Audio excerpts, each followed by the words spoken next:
Chicago Bay Area. So I'm going to turn it over to Michael, and I think he will have a very interesting seminar for us. Thank you, Robert. All right. Well, Robert asked me to start off saying a little bit about how I got where I am and why I'm standing in front of you all today. So I'll start there. As Robert said, I worked at the Metropolitan Transportation Commission in the San Francisco area for many years. That was actually my second career, though. Prior to that, I was a lawyer, and I got my law degree at the University of Michigan and worked in corporate litigation for 3 years. Was about the longest 30 years of my life doing that. While there, I discovered that the field of urban and transportation planning existed, which I had no idea before. I was working on an antitrust case involving bus fare boxes, which required me to go to the Transit Authority Library in Chicago, and I saw Journal of the American Planning Association and Journal of the Public Transit Journal and everything else, and I thought, wow, if I had known that this existed when I was in college, this is what I would have done. But I had no idea. Instead, I was an engineering major and an English major, and God knows what other kind of major I was before I finished. So that prompted me to very seriously consider making a career change, which I ended up doing. And I went to the University of North Carolina, got a master's degree in city planning with a focus on land use and transportation. That said, I should say that since then, I have not done any transportation or land use planning whatsoever. Because pretty much my first job out of grad school was just kind of not worth talking about. My second job was at the MTC. One of my professors at Carolina had been had worked at MTC before he'd gotten his PhD. So he advised me to consider applying for a job there. I did. Didn't know what I was applying for. It turned out it was for an ITS program manager position. This was in 1996. Back then, we didn't talk about ITS in school. We had, it was the very, very, very beginnings of the ITS industry. In fact, it had just recently stopped being called IVHS, Intelligent Vehicle Highway Systems, and started having more of a focus on the entire transportation network. But I wanted to leave North Carolina. I was intrigued by the West Coast. I knew MTC was a great place to work, so I applied for the job, and through some miracle, I got it. I think the funny part is there's no way I would have gotten that job today, because there are people being trained as transportation engineers and as ITS engineers and as ITS planners and so forth. But back then, MTC hired generalists, which was good for me. So my first project, actually really my only project there, which went through a number of stages, was working on the traveler information system. It started out, now it's 511. When we first started out, it was not 511. We didn't have a web page. Companies got access to our data by purchasing leased lines into the traffic management center. There was no XML. There was almost nothing that we're accustomed to now. There was no Wi-Fi. It was a very different world. But we built that system, starting as a, quite frankly, pretty bad system when it started in 1996. But over time, it became, I'd like to think, one of the top 2 or 3 511 systems in the country. I left MTC about 4 years ago to join the private sector, and a different company that I'm with now. And since then, I've been focusing a lot on traveler information, expanding my world into other ITS areas as well. One thing that will come clear in my presentation is my personal belief in ITS and traveler information. The big issues that we face out there in the world are not technical issues, because most of the technical issues can be solved. It's dealing with the institutions. It's dealing with the governments. It's dealing with travelers. It's dealing with the private sector. And trying to navigate those issues, I think, are much more important, much more challenging, and ultimately a lot more fulfilling than the technology side of things. So let me stop there and invite anyone to ask questions either now or throughout the presentation. I'd rather do this informally than formally. So if anything I've said up to this point raises any interest, feel free to ask, and also feel free to interrupt me as I go through the presentation. All right, well, what I'm planning on talking about today is what I call the past, present, and future of data for traveler information.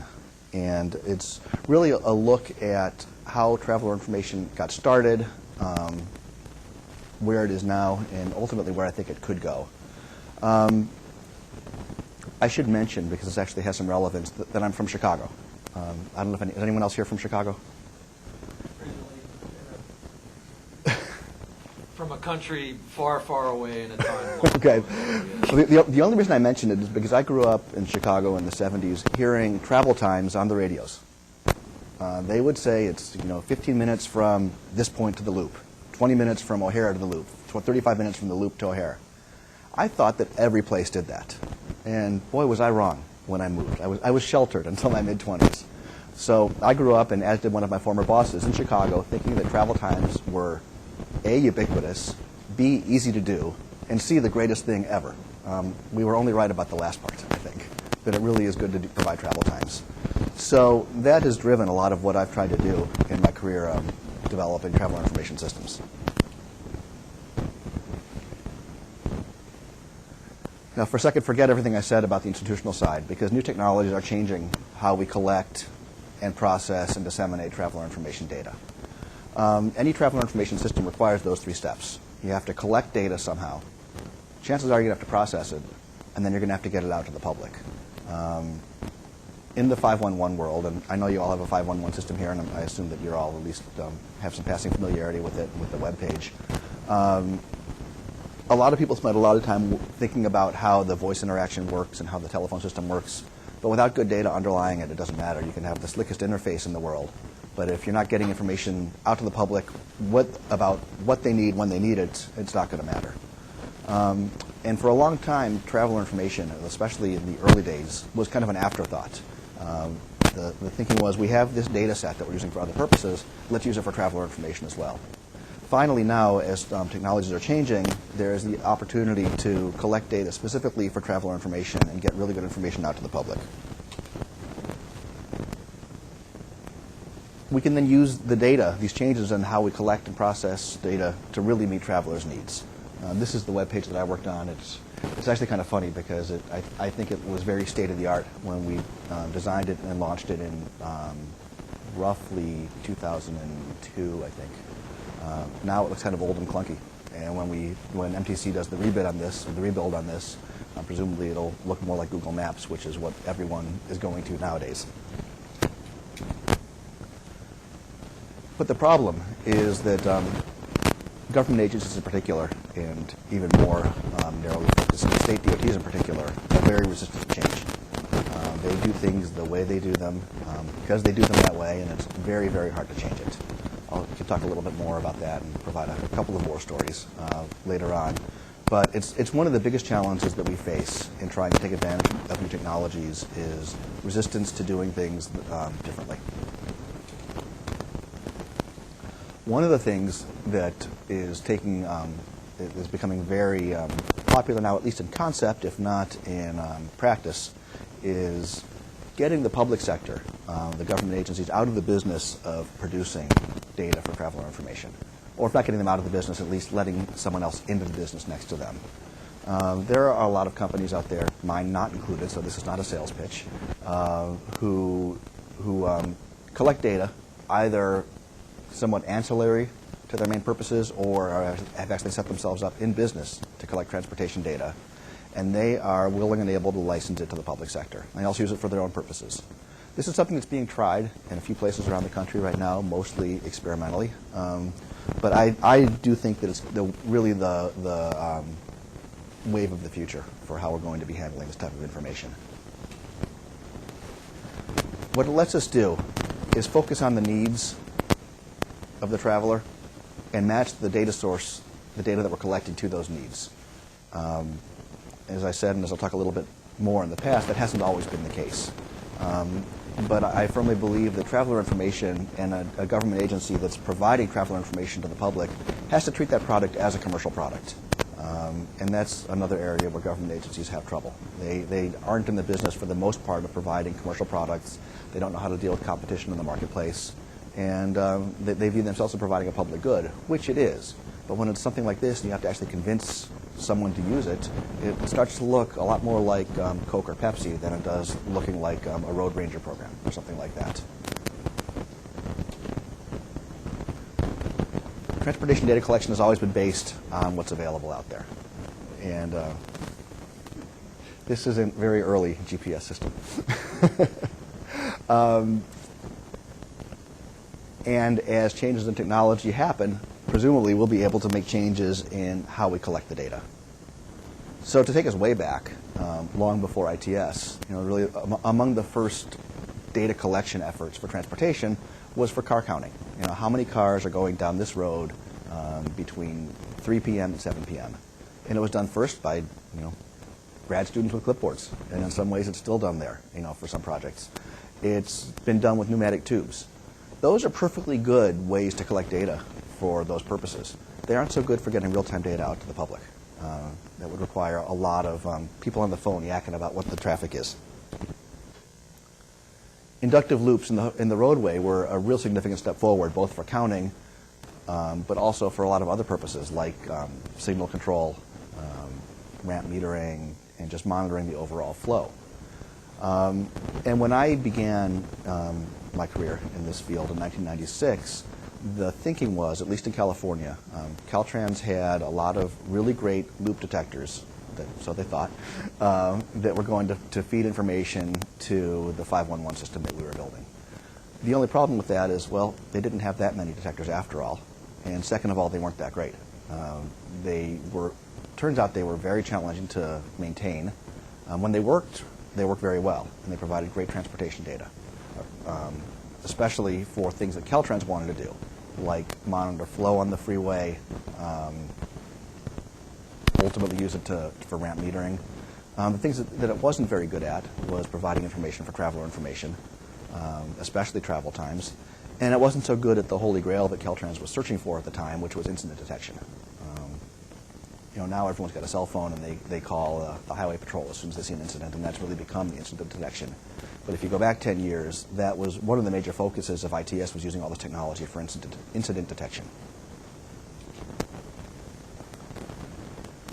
The one thing all these things had in common, loops and the previous technologies, is they were not designed with traveler information in mind, and what they gave you was a spot speed. So a car goes over a loop, and we know at that point in time that the car is going 45 miles an hour.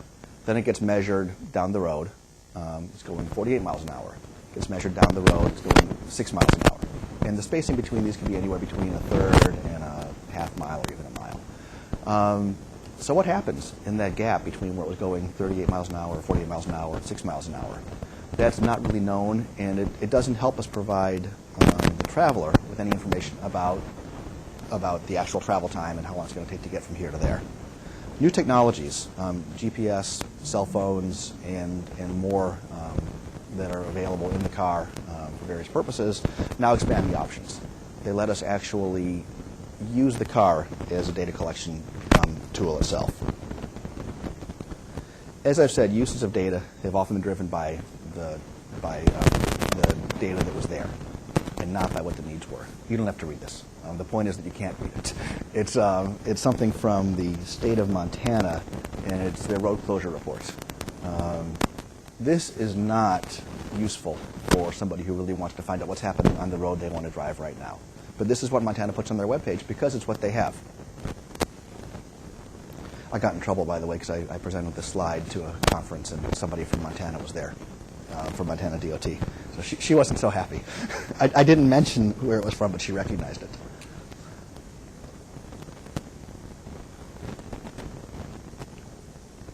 Similarly, traffic management systems are built to provide, to use rather, what the loop data provides. So there's a tremendous amount of investment and infrastructure that takes the data from the loops and uses them for great purposes, as I said, monitoring flow, being able to predict when traffic's going to get congested, ramp metering, dispatching incident response teams once something has happened, and loops are used in concert with all sorts of other technology. You see the camera images up on the screen. So there's a whole lot going on at the TMC that has very little to do with traveler information. But by extension, traveler information systems were built to use the same data that loops use. I don't know what this means, but it's how data is taken from a point detection system and is used to derive travel times. Robert probably was involved in creating this equation, I'm guessing. I think it's a Ben Koifman piece. Or similarly, radio reports used helicopters, and that information also got fed into the traveler information stream. It's another kind of technology. But again, it's things that weren't really designed to get information out to the public. And now we're starting to provide what people really want and need. What do people want when they're trying to get traveler information? I mean, take it even a step back. What do people want when they travel? You've probably all learned from various professors that travel is a derived demand. Very few people get in the car or on a bus because they want to drive or take the bus. They do it because they want to get somewhere. And that's the whole purpose of travel. When I'm seeking out traveler information, it's kind of a derived demand of a derived demand. It's like, I want to know the best way to get there and whether I'm going to make it. So this morning, I needed to find out if I was going to catch my plane to get here. So I called 511 in Seattle. It turned out my plane was late, so it didn't matter. People want to get home and see their families. So what we've discovered in working on our traveler information projects, we originally pitched them. They were sold back in the early 90s and the mid-90s as reducing congestion, as improving system operations, as doing all sorts of things to complement the rest of the ITS world and the physical, the actual physical transportation infrastructure. I'm not saying they don't do that. What I am saying, though, is it's awfully hard to assess whether they do that for a number of reasons. Just trying to get a baseline to start from is nearly impossible. Trying to figure out what people do with the information they get is very challenging. And then trying to figure out what the effect it has on the transportation system is nearly impossible. What we have figured out, though, is people view traveler information as kind of a personal benefit to them. It's something that they use to help them ease their day. When we were first launching our 511 project at MTC, we frankly met a lot of resistance from the commission, the group of elected officials who were all appointed to run MTC. They thought it was spending a lot of money on something they didn't understand. They couldn't see the value in it, and they were smart enough to see through the claims that it was going to reduce congestion. These were mostly county-level officials who, they wanted to take the $20 to $40 million that we were spending and have new buses or a new interchange or a new lane on their roadway or better signals or something that was going to improve traffic. Until we launched. And then their constituents started calling and using our webpage and finding, wow, this is great. It tells me how long it's going to take me to get from home to work. I can actually find that information out. And they started, telling their representatives, we love this. So all of a sudden, traveler information became a great thing. But not because of what it did for the transportation system, but what it did for the lives of the people who are our decision makers. Most people want to know how long is it going to take to get there. The other thing they want to know is how much different is it today than it is normally.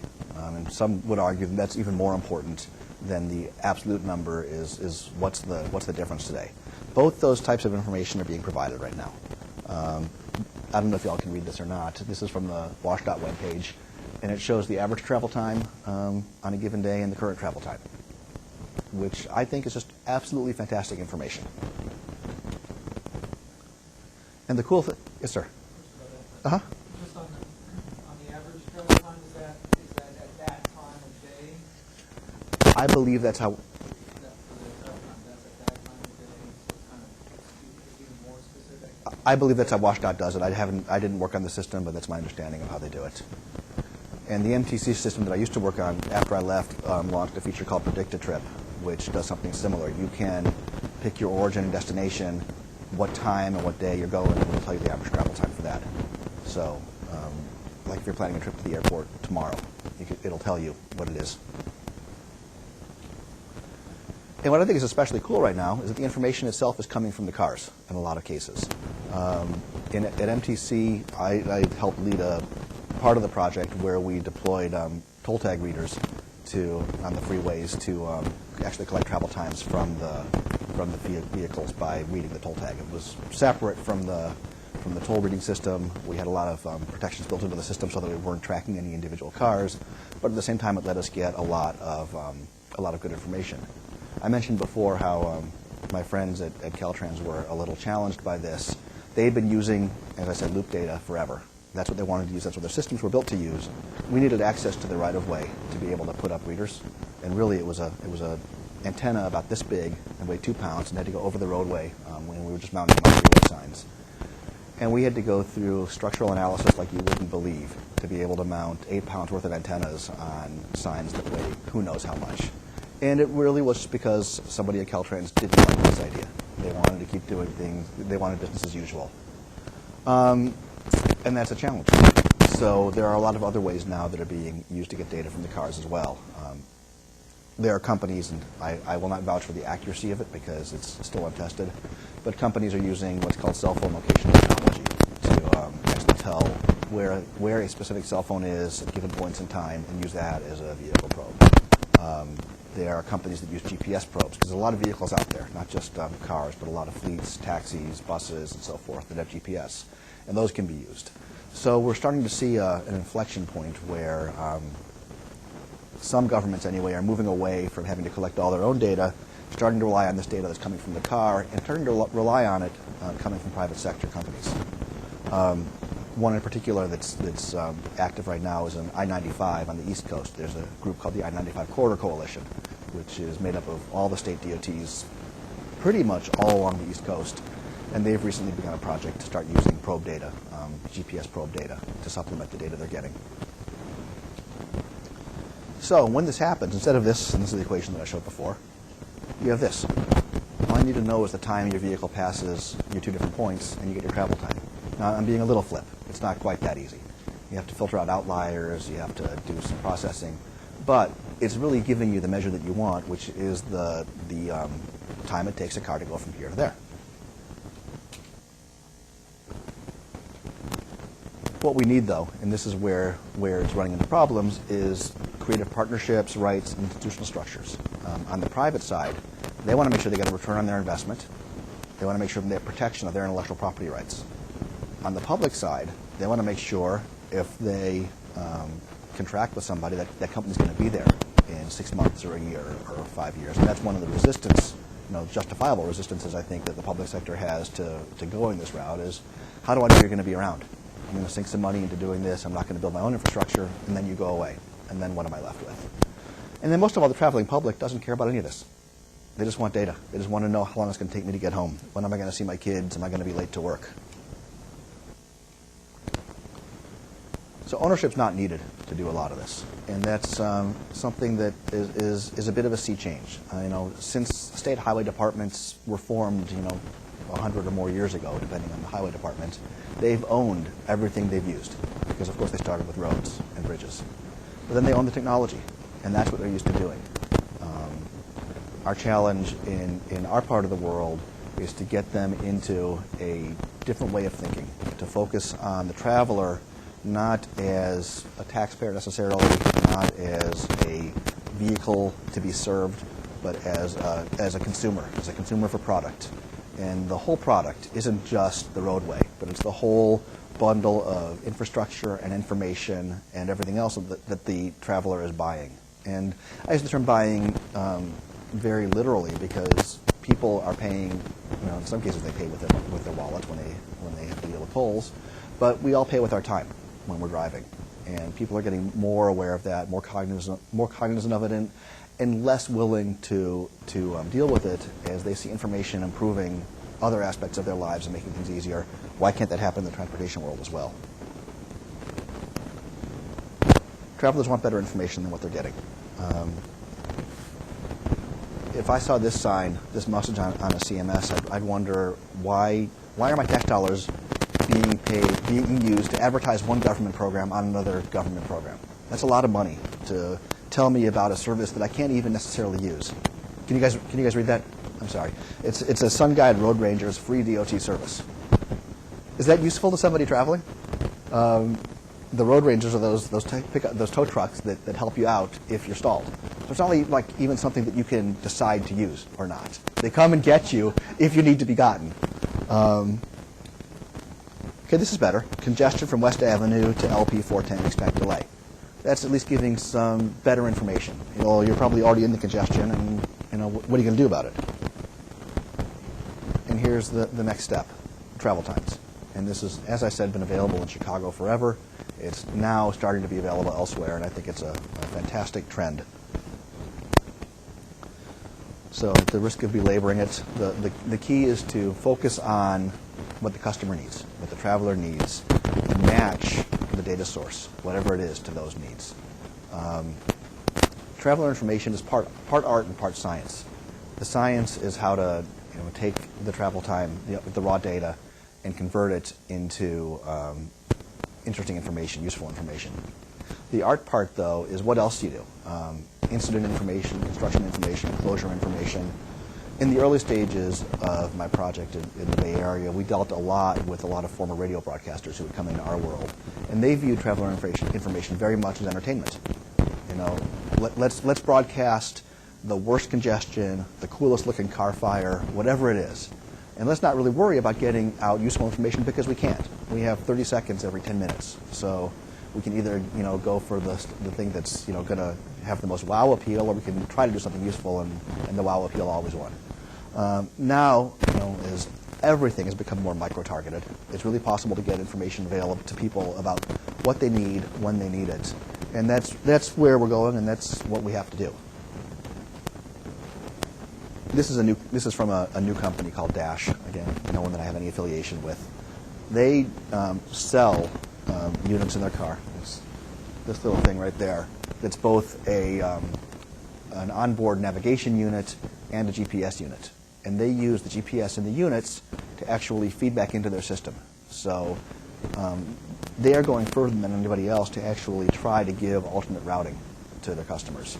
Not just saying that what the travel times are, but saying, okay, here's, well, you can see it. Your straight route is 38 minutes, but there's an option on an arterial that's 12 minutes. Take that. And I think the question comes up, what if everyone does that? And we haven't gotten the market penetration yet in any travel information service where that's possible. I do remember a study coming out of PATH, out of UC Berkeley PATH, about 12 years ago that said we should give about 20% of the people the wrong information.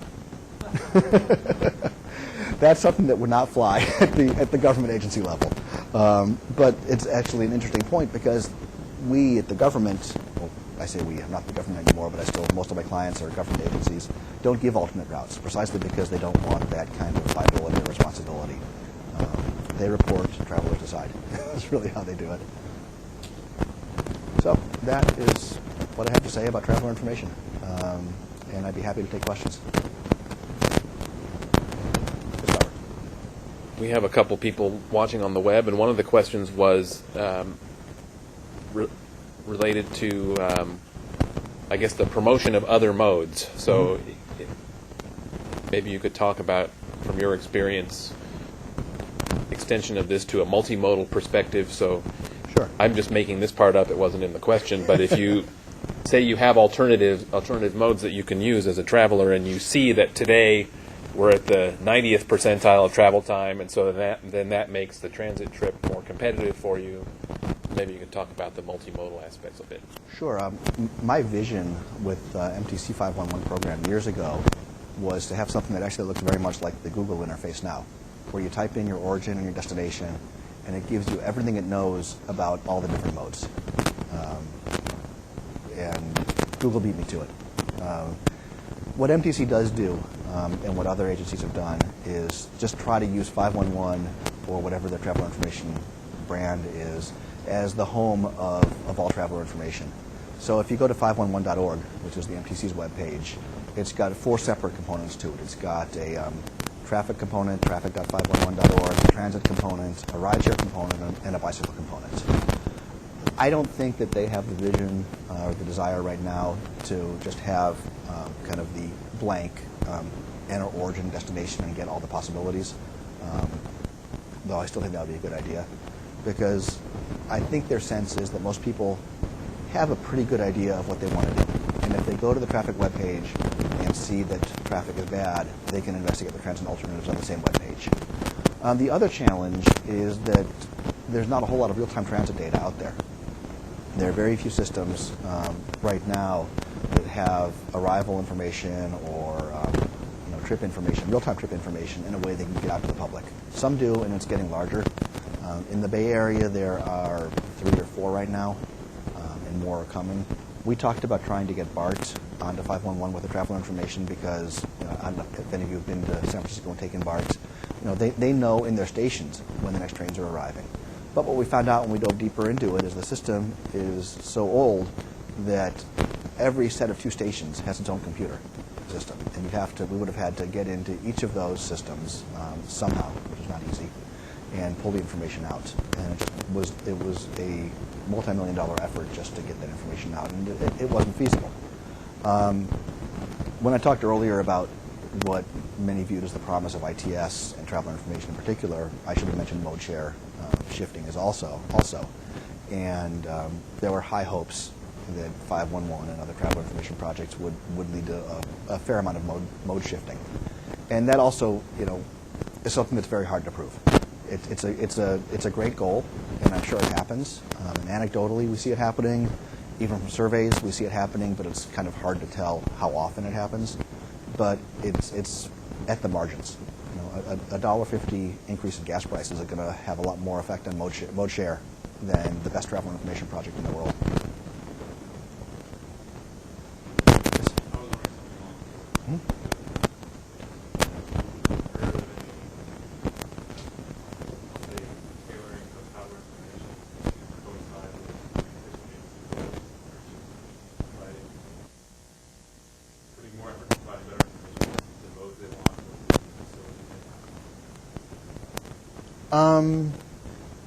That's a challenging question and a good question, because each agency, there's so much separation and division among agencies that each agency, yes, definitely tries to get the information out there that meets its goals, but their goals can be in conflict. So the state DOT could have different goals than the transit agency. So they're each putting out the information to further their goals, but they don't necessarily mesh to make the system work better. And that applies not just to information, but to transportation operations in general. A Bay Area example of that is BART and AC Transit. AC Transit is the bus service in Oakland, which is just across the bay from San Francisco. They're they were a great local transit agency, but they wanted to serve the Trans-Bay routes, which go across the bridge, which are cheaper to run and provide more revenues. But that puts them into direct competition with BART. They don't care. They're serving their customers. BART's serving their customers. Good for the system, not so much. Good for each agency, hard to say. Good for the travelers because they get more choices for how to get across the bay, but not good for the travelers who are just trying to get around Oakland. Yes?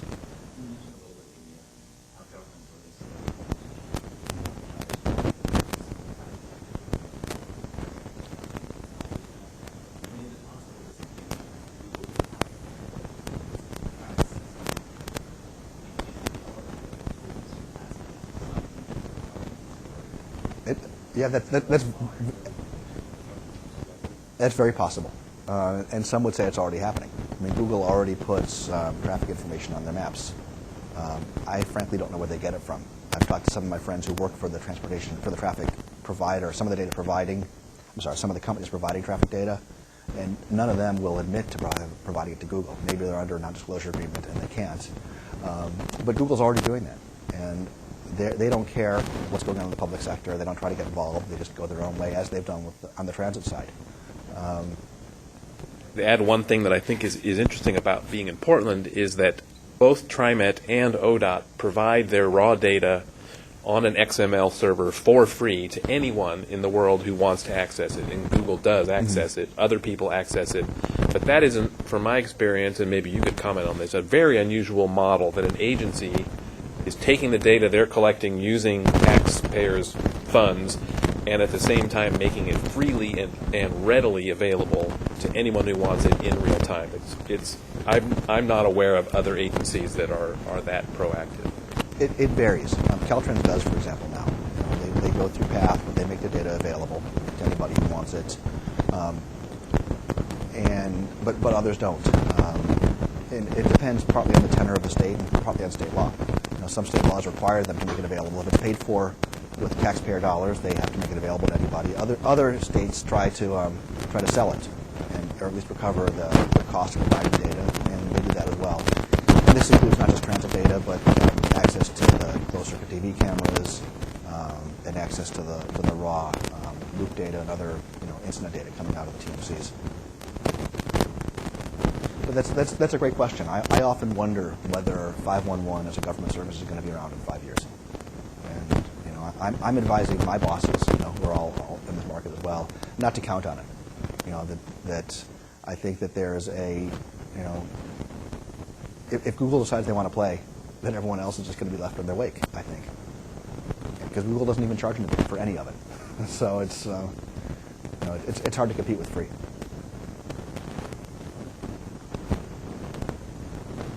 other questions? Yes.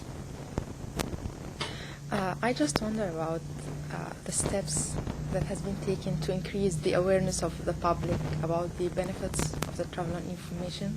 Okay.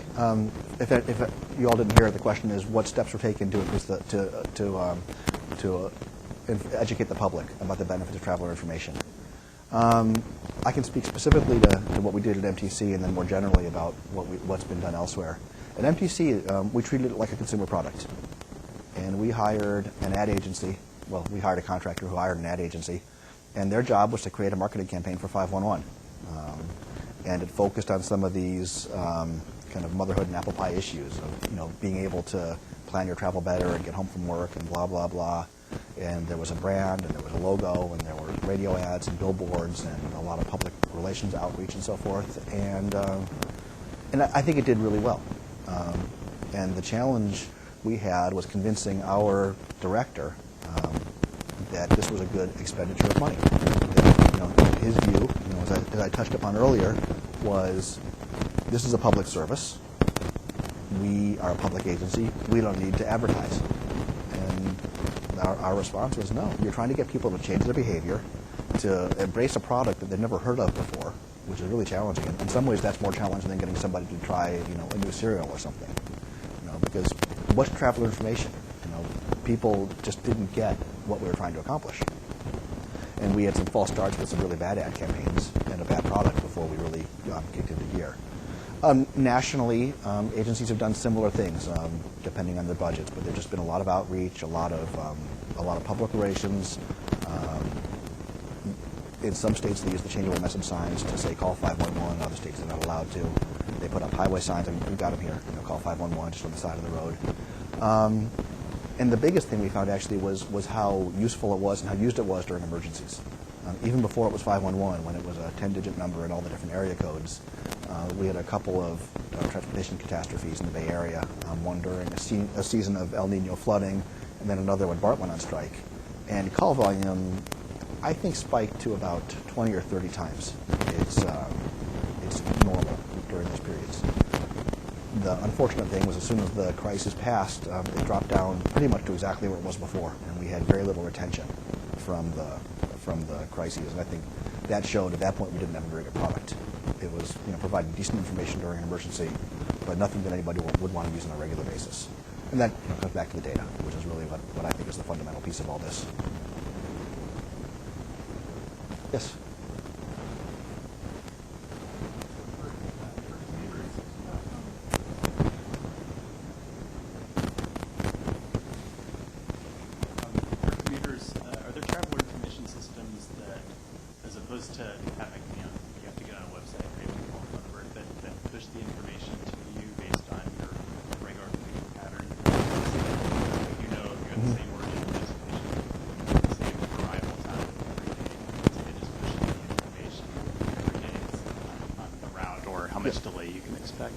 There are some, and if you go to deploy511.org, that's a site run by the Federal Highway Administration, that's got links to all of the different traveler information sites, all the 511 sites around the country. And you can see that a lot of them do different things. But yeah, some states will push, you register online, and it'll, for your origin destination, or at least the route you travel and when, and it'll push you information, and usually have a choice of, do you want information every day no matter what, or do you want information only when it crosses a certain threshold, or whatever it might be. And it would go to your phone, your SMS or RSS, to your computer, or to your email if you have a BlackBerry or something like that. So that happens. That's done by a number of 511 programs. The MTC program is launching what they're calling My 511, which isn't quite the same. The registration is the same. You call for and you register your time of day and your commutes and your patterns and so forth. And then when you call, it uses caller ID to recognize your phone number. And instead of having to go through a menu, it just plays you the information right for your commute. So you still have to make the first call, but you don't have to wade through the menus to get the information you want. So there's a lot happening in that kind of personalization. Yes?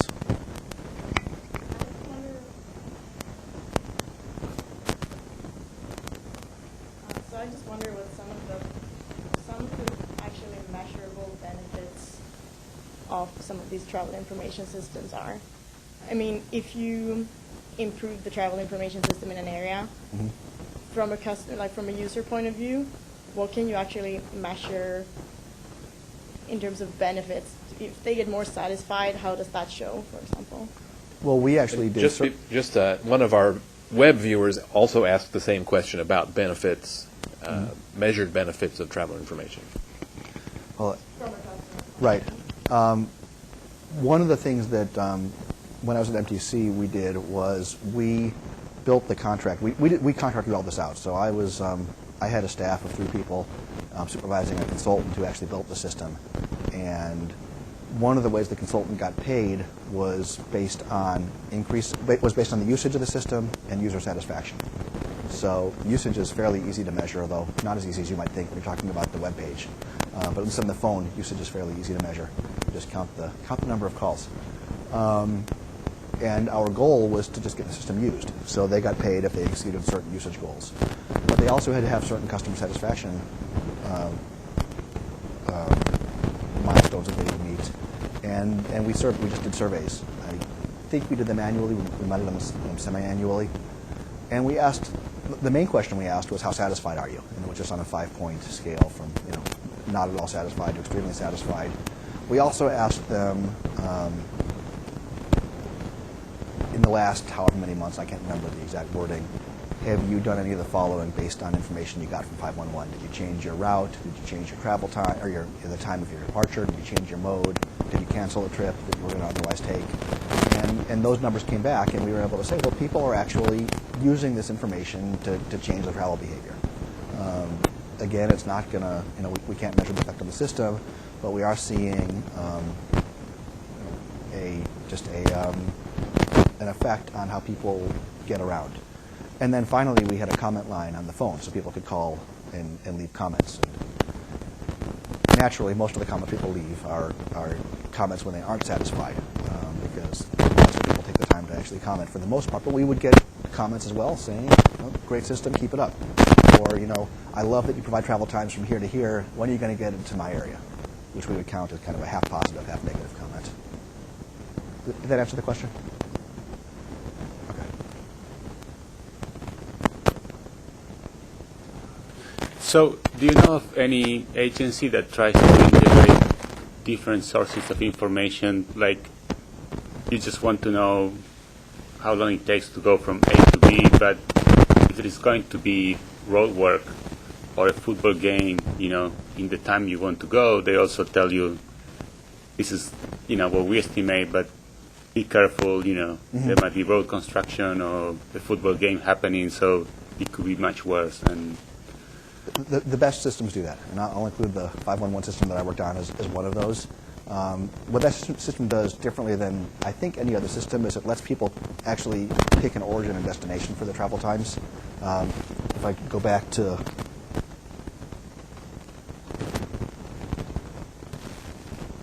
this page, this is WashDOT, good information, but it's not customized. So you have to find the closest endpoint, beginning point and end point to where you are to figure out what you're doing.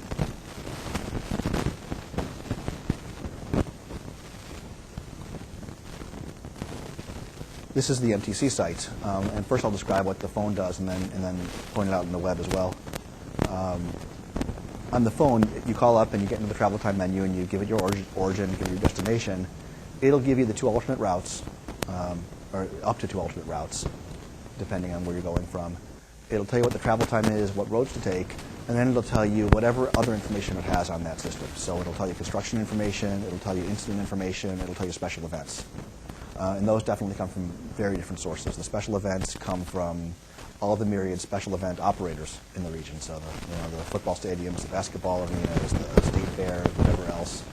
The construction information comes from a different part of Caltrans than the loop data does, and the incident information comes from the California Highway Patrol. And all that gets integrated in the, when I talked before about collection, processing, and dissemination. That's the processing part. Some of it's automated, some of it's operators sitting at screens making sure that everything makes sense. another question. So, has anyone estimated the cost, the annual cost of providing information divided by the number of hits or calls you get?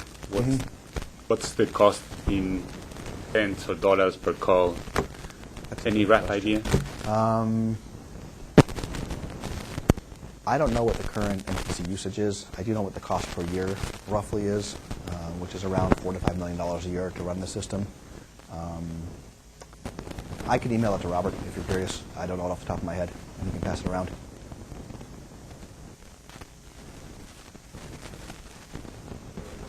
Web questions, and now I can't remember what they were. Bear with me just a moment. There was one question about privacy, and maybe you could just briefly address the privacy question. And one thing that one of the students asked was, for examples or perhaps your vision for making this a two-way system where people are actually providing their own origin destination information to the system, whatever that system is. And of course, if you knew where, I mean, this is kind of aiming towards dynamic traffic assignment where you want to know where everybody's going, but I think for a traveler information perspective, kind of knowing where at least a percentage of the vehicles are going in a two-way, maybe people, just like when you go to Safeway, you give them your data Right. in exchange for a discount on your purchases. Right. And so my thought has been if you give ODOT or someone or Google your data, that maybe you get something. And I guess the question is, do you see that happening in the near future? Well, that's already happening in the private sector. That last slide I showed before I concluded was from Dash Networks. I think that's the name of the company. That's exactly what they do. You buy one of their systems, and you sign your end-user license agreement, and you're giving them all your data about where you are, when you travel, how long it takes you to get there, and so forth. So that's happening on the private side. That's a nice dovetail with the privacy question because I think they're intimately related. I don't see it happening on the public side anytime this century, frankly. For whatever reason, people are, well, not for whatever reason, I think for very good reasons, people are much more distrustful of the public sector with their data than they are with the private sector. I'm not sure that that's the right decision, or that's the that they are right to be more worried that way. But I think there are clearly reasons why they are. We cross the privacy issue a lot at MTC dealing with the toll tag project, and I'll just kind of hit the highlights of that. We knew we wanted to get travel times. We knew that there, even putting aside the challenges of getting travel times from loop detectors, there wasn't going to be anywhere near enough build-out to do that in any kind of time frame that made sense for us. We had to do something else. And we settled on using toll tags. We could have also used license plates because license plate readers can provide the same purpose. They just take an image of the license plate, match it to a downstream reader, and then you have the same segment travel time that you get from the toll tag. In some ways, I think would have been a better choice. From a strictly legal perspective, people may not necessarily think this, but they actually have no legal expectation of privacy on your license plate. It's out there for everyone to see. The government's given it to you. They can do whatever they want with it. Now, from a public reaction perspective, I don't know if that would have gone over so well. We settled on the fast track tags because at least people had an option whether to use those or not. So there's like an instant opt-out, so-called opt-out in the system. If somebody doesn't want to be tracked, I don't like using that word tracked, but I'll use it in this professional setting. If someone doesn't want to be tracked, they could pay cash at the toll booths. The privacy advocates didn't like that response, and I kind of don't blame them. I think it was a little bit of a flippant response because they basically say if you want the benefit of being able to use fast track in the toll plazas, you got to consent to being tracked. Now that said, we hired a law professor from Santa Clara University who is an expert in privacy and technology. She developed a privacy plan for us. We changed the user agreement for the fast track users to explicitly tell them what we were doing and giving them the opt-out ability, which again they didn't like very much. And then we just crossed our fingers and we launched. In the first 2 weeks after we launched, because we sent a letter out to people telling them we were going to do this, MTC fielded about 500 or 600 calls from members of the public. And of those, about half were confused. They weren't sure what we were doing. 10% or so were complimentary. Great job. This is really cool. Why didn't you do this months ago? And the rest were incredibly angry. And those were the ones that got funneled to me. So for about a week and a half, that's pretty much all I did, was I just spent time talking to members of the public who were upset about what we were doing. And once they were able to talk to a person and have it explained to them in a way that was not written in legalese on their fast track user agreement or in the bureaucratic language that unfortunately went out in the letter that we sent out with it, I'd say all but 2 or 3 of them were okay with it. There were 2 or 3 people who I couldn't convince, and they just had to agree to disagree. Well, I'm not using my fast track anymore. Okay, I'm sorry. There's nothing more I can do for you.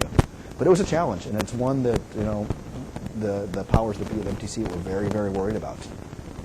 My job was to keep our executive director from having to appear on the 11 o'clock news talking about it, and to that extent, I succeeded.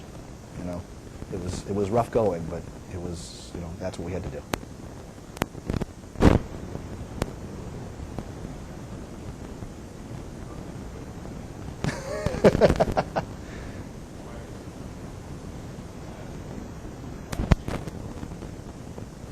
Oh, you're tough.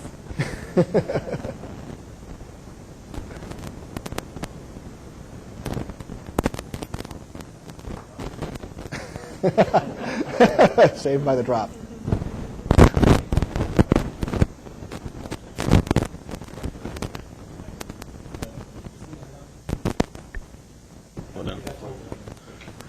So I've read a little bit about, with public transit, rapid response transit being a possible new thing to be competitive, transit to be competitive with private car usage and that sort of thing. Have you seen anything emerge on that? It seems like this sort of system could become an integral part of a more demand responsive I haven't transit seen system. that. Frankly, that's pretty far outside the areas I usually practice in. But I do totally agree that the technologies that are used for a lot of this could be very useful for that. The GPS and the kind of the instantaneous communications are pretty essential for being able to do demand responsive transit effectively and cost effectively. But I haven't seen much tie-in between that and the traveler information side of things, really.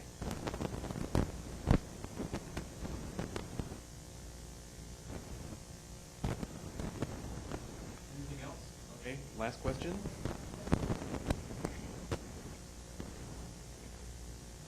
It's related to what you were just talking about, but people who are developing travel information systems for cars and for roads, is there some sort of cooperation between people who are developing travel information systems for transit, or are those sort of 2 separate worlds?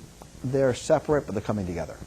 As an example, my company, which has been much more in the travel in the roadway side of things, has recently started pursuing jobs with transit, and we just started a job down in Orange County, California, where we're doing it's a bus rapid transit project. We're doing all of the ITS engineering for it, and then also providing passenger information at the stops, and possibly over the telephone as well. So it's as technologies everything gets smaller and more similar on the technological side of things, it's easier to do these things together. But it's been different companies, but there's a convergence happening. Before we thank our speaker, I want to invite everyone to our seminar next Friday. Ted Bueller will be speaking on bicycling in Davis, California, Rise and Maturation of Bicycle Engineering, Advocacy, and Policy from the 1960s to the present. So with that, let's thank Michael Berman for his presentation. Thank you all.